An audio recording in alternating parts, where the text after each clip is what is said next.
श्री स्वामी समर्थ. नमस्कार मैत्रिणींनो, कशा आहात? मजेत ना? आज आपण मेथोनीची रेसिपी पाहणार आहोत. मेथोनीसाठी लागणारे साहित्याची लिस्ट इथे दिलेली आहे. मी प्रीती अनिल अनंतवार, प्रीती अनंतवार रेसिपीजमध्ये आपल्या सर्वांचं मनपूर्वक स्वागत करते. मेथोनीसाठी लागणारे साहित्य पाहूया. 2 वाटी हरभऱ्याची डाळ घेतलेली आहे. या डाळीला पावडर लावून असेल तर डाळ स्वच्छ धुवून कोरडी करून घ्यावी. 2 वाटी चणा डाळ कढईमध्ये टाकून घेतलेली आहे आणि स्लो गॅसवरच याला भाजायचं आहे.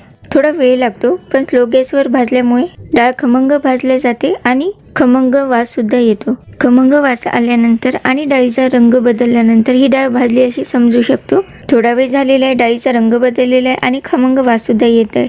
या स्टेजवर ही डाळ परातीमध्ये काढून थंड होण्यासाठी ठेवून द्यावी. याच कढईमध्ये 1 वाटी मुगाची डाळ टाकून स्लो गॅस करूनच डाळीला खमंग भाजून घ्यायचे आहे. यापैकी कोणत्याही डाळीला पावडर लावून असेल तर डाळ सुरुवातीला स्वच्छ धुवून कोरडी करून घ्यावी आणि मगच भाजण्यासाठी घ्यावी. ही एक महत्त्वाची टीप आहे. थोडा वेळ झालेला आहे, मुगाच्या डाळीला छान भाजून घेतलेला आहे आणि डाळीचा रंग सुद्धा बदललेला आहे. या स्टेजवर गॅस बंद करून घ्यावा आणि ही मुगाची डाळ थंड होण्यासाठी परातीमध्ये किंवा ताटामध्ये काढून ठेवावी आणि पसरून ठेवावी. पाव वाटी उडदाची डाळ घेतलेली आहे, कढईमध्ये टाकून घेतलेली आणि गॅसची फ्लेम स्लो करून पुन्हा ही डाळ सुद्धा खमंग भाजून घ्यायची आहे. थोडासा रंग बदलल्यानंतर आणि थोडासा वास आल्यानंतर याला काढून घ्यायची. थोडा वेळ झालेला आहे, उडदाची डाळ भाजून तयार आहे. याला परातीमध्ये थंड होण्यासाठी ठेवून घेतलेली आहे. अर्धी वाटी धणे घेतलेले आहे. गॅसची फ्लेम स्लो करूनच धणे सुद्धा भाजून घेतलेले आहे आणि धणे भाजल्यानंतर तडतड आवाज येतो म्हणजे आपले धणे भाजून तयार आहे. याला सुद्धा वेगळ्या प्लेटमध्ये काढून घ्यायचे आहे. पाव वाटी जिरे घेतलेले आहे. गॅसची फ्लेम स्लो करूनच याला सुद्धा भाजून घ्यायचे आहे. अगदी लवकर भाजले जातात. जिरे भाजल्यानंतर याला सुद्धा वेगळ्या प्लेटमध्ये काढून घ्यायचे आहे. धणे आणि जिरे वेगळे काढून घ्यायचे, डाळीमध्ये मिक्स करायचं नाही. ही एक महत्त्वाची टीप आहे. पाव वाटी गहू घेतलेले आहे आणि अर्धा चमचा मिरे घेतलेले. पाव वाटी गहू पुन्हा कढईमध्ये टाकून स्लो गॅस करूनच भाजावे. गहू भाजल्यानंतर तडतड असा आवाज यायला लागतो आणि गहू फुटायला लागतात. थोडा वेळ झालेले गहू सुद्धा भाजून तयार आहे. गहू भाजल्यानंतर फुटत आहे. या स्टेजवर आपण गॅस बंद करून गहू परातीमध्ये काढून घेतलेले. अर्धा चमचा मिरे कढईमध्ये टाकून अगदी थोडंसं भाजून याला सुद्धा वेगळ्या प्लेटमध्ये काढून घ्यायचं आहे. भाजलेले धणे, जिरे आणि मिरे एकत्र करून मग मिक्सरमधून काढून घ्यायचे, त्यासाठी वेगळे ठेवलेले आहे. सर्व भाजलेल्या डाळी आणि भाजलेले गहू एकत्र ताटात टाकून मिश्रण थंड करून घेतलेले आहे. हे सर्व मिश्रण मिक्सरमधून काढणार असेल तर एकत्र फिरून घ्यावं आणि वेगळे मिरे, धणे आणि जिरे एकत्र करून पॉटमध्ये टाकून वेगळं फिरून घ्यावं. जर गिरणीमधून दळून आणत असेल तर सर्व मिश्रण एकत्रच दळून घ्यायचं आहे आणि मग यामध्ये हळद आणि मीठ नंतर मिक्स करायचे.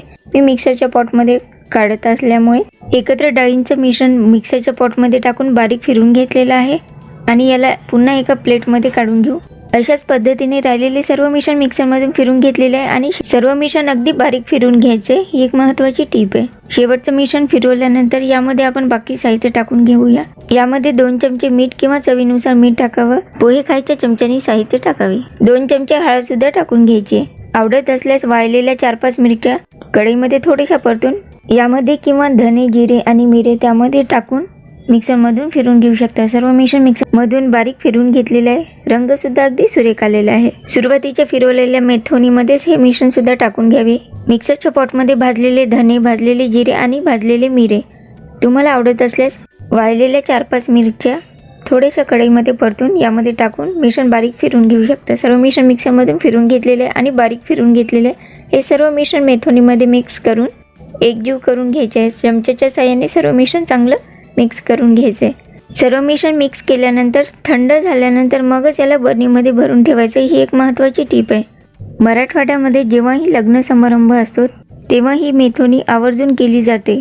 मांडव आंबीलच्या दिवशी जेव्हा देवीला नैवेद्य दाखवतात त्या दिवशी या मेथोनीचा मान असतो, त्यामुळे ही मेथोनी केल्या जाते. या मेथोनीला मेतकूट सुद्धा म्हणतात. तुम्ही हे मेतकूट म्हणजेच मेथोनी एरवी कधीही बनवून खाऊ शकता. ही मेथोनी भातामध्ये टाकून पोहे मुरमुऱ्याचा कच्चा चिवडा बनवतो त्यामध्ये सुद्धा टाकून खाऊ शकता. त्याप्रमाणेच ज्याप्रमाणे आपण शेंगदाण्याची वगैरे चटणी खातो त्याप्रमाणेच मेतकूट घेऊन त्यामध्ये थोडंसं तिखट टाकून कडवलेलं तेल टाकून सर्व मिश्रण मिक्स करून भाकरीसोबत सुद्धा खाऊ शकता. अजून ही मेथोनी वेगवेगळ्या पद्धतीने कशी खायची त्याचा लवकरच वेगळा व्हिडिओ मी अपलोड करणार आहे.